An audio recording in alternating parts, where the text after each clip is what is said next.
السلام علیکم ورحمۃ اللہ وبرکاتہ۔ نحمدہ ونصلی علی رسولہ الکریم، اما بعد۔ محترم حاضرین و ناظرین، سامعین و مشاہدین، الحمدللہ جیسے کہ روزانہ حدیث مبارکہ کا سلسلہ چل رہا ہے، الحمدللہ آج جس عنوان کے تحت حدیث پیش کی جانی ہے بہت ہی اہمیت کا حامل ہے، کیونکہ لوگ اس کے بارے میں پس و پیش میں رہتے ہیں، کنفیوژنگ میں رہتے ہیں کہ آیا ہم اپنی زکوٰۃ کہاں ادا کریں، کس کو دیں، کیا مسجد میں زکوٰۃ دے سکتے ہیں کیا، اس طریقے سے مختلف سوالات لوگوں کے ذہنوں میں ہوتے ہیں۔ لہذا حدیث کے تحت بات سماعت فرمائیں کہ زکوٰۃ اور صدقات کے مستحقین۔ لہذا زکوٰۃ ایک خاص لفظ ہے، زکوٰۃ کے معنی میں جو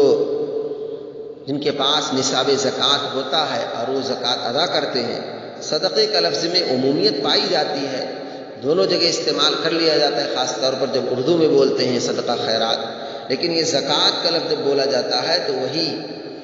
جو نصاب زکوٰۃ یعنی جس شخص پر نصاب ہو چکا ہے، نصاب کا مالک ہے، تو وہ جو زکوٰۃ ادا کرے گا وہ صرف ان جگہوں پر ادا کرے گا جہاں قرآن اور حدیث نے بیان فرمائی، سماعت فرمائی۔ عن زیاد بن الحارث السدائی قال اتيت النبي صلى الله عليه وسلم فبايعته فذكر حديثا طويلا فأتاه رجل فقال اعطني من الصدقة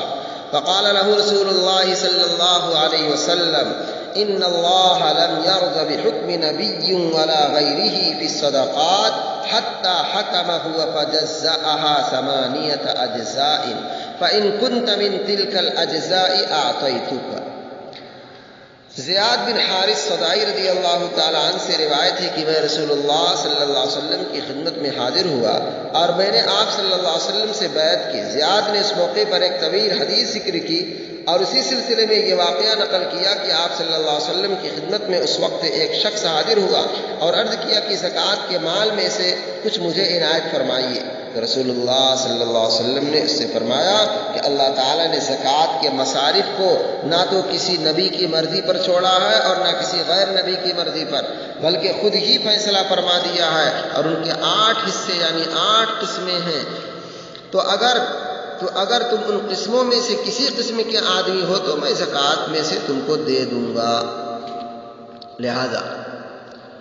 8 مدات بیان فرما دیے گئے، ان 8 کے علاوہ کسی اور میں زکوٰۃ کی رقم کو خرچ کرنا جائز نہیں ہے۔ رسول اللہ صلی اللہ علیہ وسلم نے اس حدیث میں مصارف زکوٰۃ کے بارے میں اللہ تعالیٰ کے جس حکم کا حوالہ دیا ہے وہ سورہ توبہ کی اس آیت میں مذکور ہے۔ انما الصدقات للفقراء والمساکین والعاملین علیہا والمؤلفۃ قلوبهم وفی الرقاب والغارمین وفی سبیل اللہ وابن السبیل، سورہ توبہ۔ زکوٰۃ بس حق ہے مفلسوں اور محتاجوں کا اور اس کی تحصیل و اصول کا کام کرنے والوں کا، اور مؤلفۃ القلوب کا نیز وہ صرف کی جا سکتی ہے غلاموں کو آزادی دلانے اور ان کی خلاصی کے لیے، اور ان لوگوں کی مدد میں جو قرض وغیرہ کی مصیبت میں مبتلا ہوں، اور اسی طرح مجاہدوں اور مسافروں کی مدد میں۔ نمبر 1، فقراء یعنی عام غریب اور مفلس لوگ۔ فقیر عربی زبان میں غنی کے مقابلے میں بولا جاتا ہے، اس لحاظ سے تمام غریب لوگ اس میں آ جاتے ہیں جو غنی نہیں ہیں، یعنی جن کے پاس اتنا سرمایہ نہیں ہے جس پر زکوٰۃ واجب ہوتی ہے۔ شریعت میں غنا کا معیار یہی ہے۔ حضرت معاذ رضی اللہ تعالیٰ عنہ کی حدیث میں جو آئی ہے جس میں زکوٰۃ کے بارے میں ارشاد ہوا ہے تؤخذ من اغنیائہم وترد الی فقرائہم، کہ مالداروں سے زکوٰۃ وصولی جائے اور فقراء میں خرچ کی جائے۔ لہذا فقراء کی تعریف صاف صاف یہ ہو گیا جن کے پاس زکوٰۃ کا نصاب نہیں پہنچتا ہے وہ فقراء میں آ جاتے ہیں، اور جن کے پاس اتنا مال ہے نصاب زکوٰۃ کا سلسلہ پہنچ جاتا ہے، لہذا وہ غنی میں آتے ہیں۔ مساکین وہ حاجت مند جن کے پاس اپنی ضروریات پوری کرنے کے لیے کچھ بھی نہ ہو اور بالکل خالی ہاتھ ہو، تو بالکل واضح۔ عاملین یعنی زکوٰۃ کی تحصیل یعنی زکوٰۃ کو وصول کرنے والا عملہ، یہ لوگ اگر بالفرض غنی بھی ہوں، جب بھی ان کی محنت اور ان کے وقت کا معاوضہ زکوٰۃ سے دیا جا سکتا ہے۔ رسول اللہ صلی اللہ علیہ وسلم کے زمانے میں یہی دستور تھا۔ مؤلفۃ القلوب،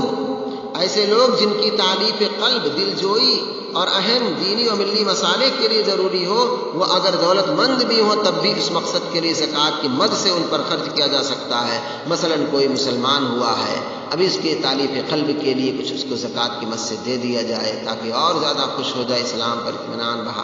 حال کرے، لہذا ایسے لوگوں کے لیے حکمتاً جو ہے زکوٰۃ کے مد سے دینا جائز ہے۔ رقاب یعنی غلاموں اور بادیوں کی آزادی اور خلاصی، اس مد میں بھی زکوٰۃ خرچ کی جا سکتی ہے۔ غارمین، جن لوگوں پر کوئی ایسا مالی بار آ پڑا ہو جن کے اٹھانے کی ان میں طاقت و قوت نہ ہو، جیسے اپنی مالی حیثیت سے زیادہ قرض کا بوجھ یا کوئی دوسرا مالی تاوان، ان لوگوں کی مدد بھی زکوٰۃ کے مد سے کی جا سکتی ہے۔ فی سبیل اللہ،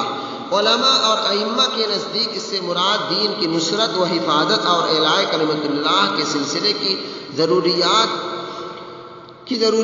ہیں کہ جو دین کی حفاظت اور دین کی تبلیغ اور اس کے قلعے ہیں اور اس کے ذریعے سے دین کی حفاظت کا کام کیا جاتا ہے، ایسی جگہوں پر بھی زکوٰۃ کا مال کو خرچ کیا جا سکتا ہے۔ ابن السبیل، اس سے مراد وہ مسافر ہیں جنہیں مسافرت میں ہونے کی وجہ سے مدد کی ضرورت ہو۔ زیاد بن حارث صدائی کی حدیث میں جن صاحب کے متعلق یہ ذکر کیا گیا ہے کہ انہوں نے رسول اللہ صلی اللہ علیہ وسلم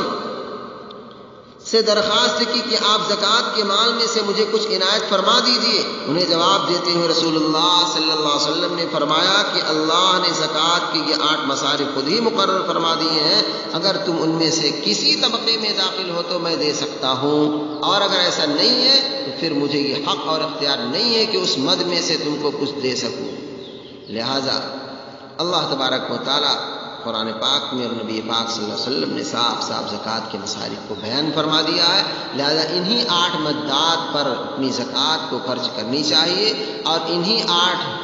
مدات والے جو ان میں سے کسی ایک میں آتے ہیں ان کو زکوٰۃ وصول کرنی چاہیے، لہذا ان کے علاوہ کسی اور جگہ میں زکوٰۃ کا مال خرچ کرنا جائز نہیں ہے، نہ خرچ کرنے والوں کو زکوٰۃ دینے والے کی زکوٰۃ وہاں ادا ہوگی اور نہ وصولنے والوں کو وصولنا چاہیے۔ لہذا اللہ تبارک و تعالیٰ نے صاف قرآن پاک کی آیتوں میں واضح فرما دیا کہ